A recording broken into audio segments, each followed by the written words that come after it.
Oi gente, tudo bem? Aqui é a professora Ana Márcia e trago mais uma aula de História para vocês.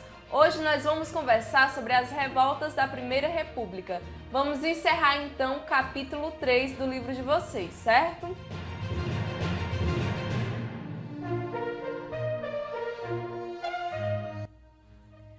Primeira República é o período da história do Brasil que se estendeu de 1889 a 1930. Então, esse período de Primeira República se dá de 1889 a 1930. Esse período foi caracterizado pelo controle político das oligarquias, oligarquias que significa poder de poucos, principalmente da elite cafeeira da época, e dos coronéis, que é tão representativo desse período, né? Então nós vamos conversar sobre 4 movimentos sociais. Nós vamos conversar sobre a Guerra de Canudos, a Guerra do Contestado, Revolta da Vacina e Revolta da Chibata. Vamos começar então com os movimentos do campus, que vão ter caráter missiânico, que são chamados de movimentos missiânicos. O missianismo ele está relacionado à crença de uma pessoa que possa vir para salvar daquela situação de injustiça, de insegurança, de miséria. Então, o enviado, né? Messias, o enviado de Deus. Então, nesse período, nós vamos ter 2 movimentos que vão estar à frente, 2 líderes, Antônio Conselheiro, em Canudos, e José Maria, lá em Contestado. Vamos lá? Guerra de Canudos. Canudos está localizado no sertão baiano, no Nordeste brasileiro. Então, vamos conhecer o que levou a montar esse arraial de Canudos. Então, uma série de condições contribuía para agravar o sofrimento de milhares de sertanejos desse período.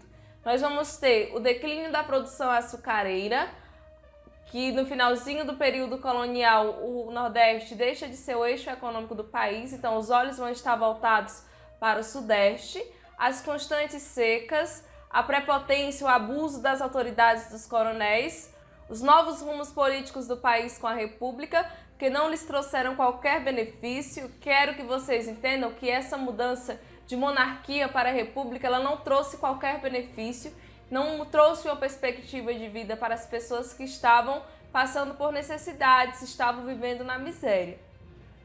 Então, quando que se dá início Canudos? Canudos se dá início em 1893, né? A trajetória de Antônio Conselheiro teve início efetivamente em 1893, quando ele chegou a uma velha fazenda abandonada no sertão baiano, situado às margens do rio Vaza Barres. A localidade chamava-se Canudos, embora o conselheiro a tivesse batizado como um belo monte.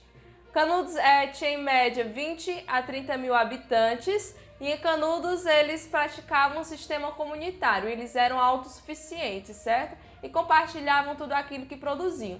O povoado ele tinha normas próprias. Por exemplo, era proibido o consumo e a venda de álcool, era proibida a prostituição. Quero que vocês entendam então que Antônio Conselheiro ele era visto como uma ameaça, porque era considerado monarquista e também considerado um fanático religioso. Então, há uma reação contra Canudos. O crescimento de Canudos passou a ser visto por diversos grupos da sociedade brasileira como uma ameaça. A Guerra de Canudos estendeu-se de 1896 a 1897. A experiência comunitária de Canudos ameaçou o poder dos coronéis e da Igreja Católica local. Quero que vocês entendam isso, muito bem isso. Canudos ele vai ser visto como uma ameaça para uma república recém-implantada, porque Antônio Conselheiro ele era considerado um monarquista.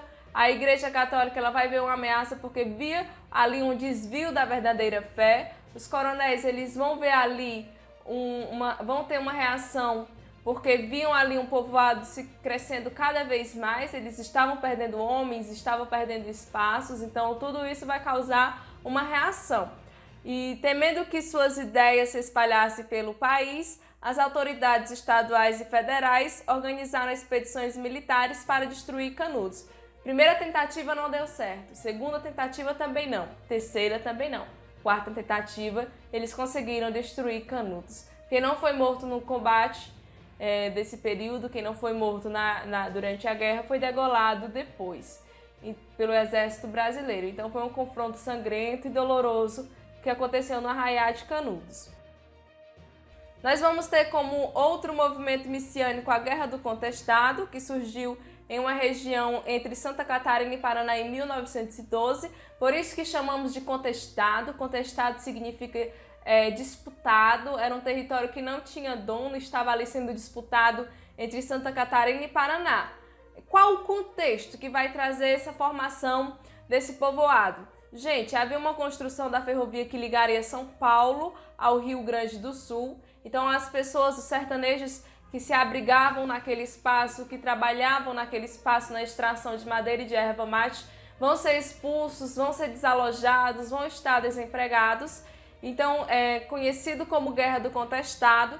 Esse conflito iniciou-se quando os camponeses, esses sertanejos que estou falando para vocês, que estavam desempregados porque foram expulsos do território que se abrigavam, sob a liderança do monge José Maria, eles vão, assim como lá em Canudos eles estavam sob a liderança de Antônio Conselheiro, aqui eles vão estar sob a liderança de um líder messiânico chamado José Maria e vão organizar a sua comunidade. Mas assim como Canudos vai ter uma reação, certo?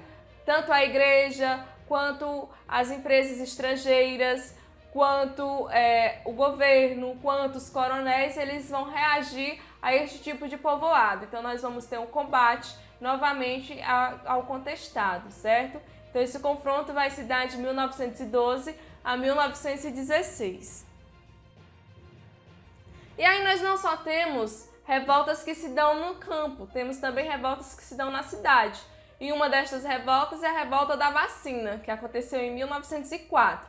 Então, em 1904, aconteceu no Rio de Janeiro, que era a capital do Brasil, a revolta da vacina. Essa revolta foi resultado da insatisfação popular contra as medidas autoritárias tomadas pelo governo.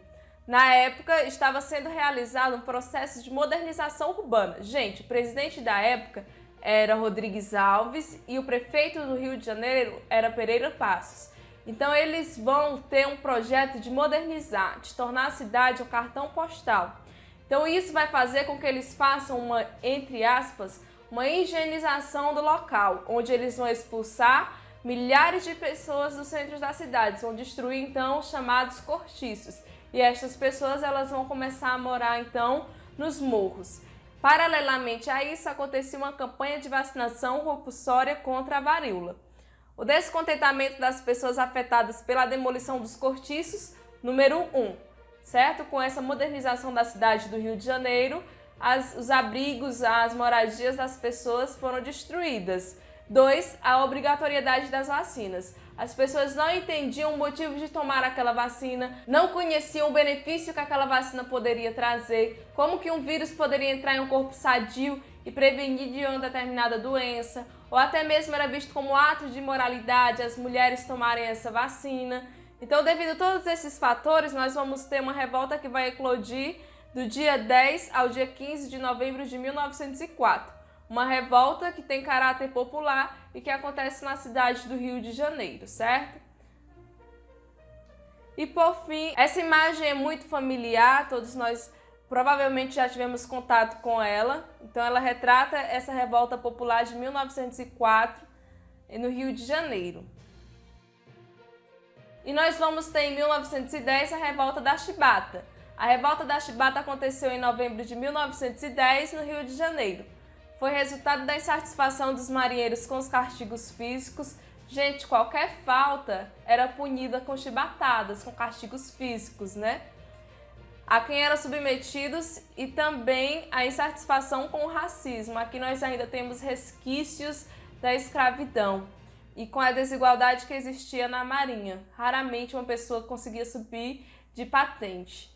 Então nós tínhamos 25 chibatadas como pena, como punição às faltas causadas pelos marinheiros, mas um almirante chegou a levar 250 chibatadas para exemplar os demais.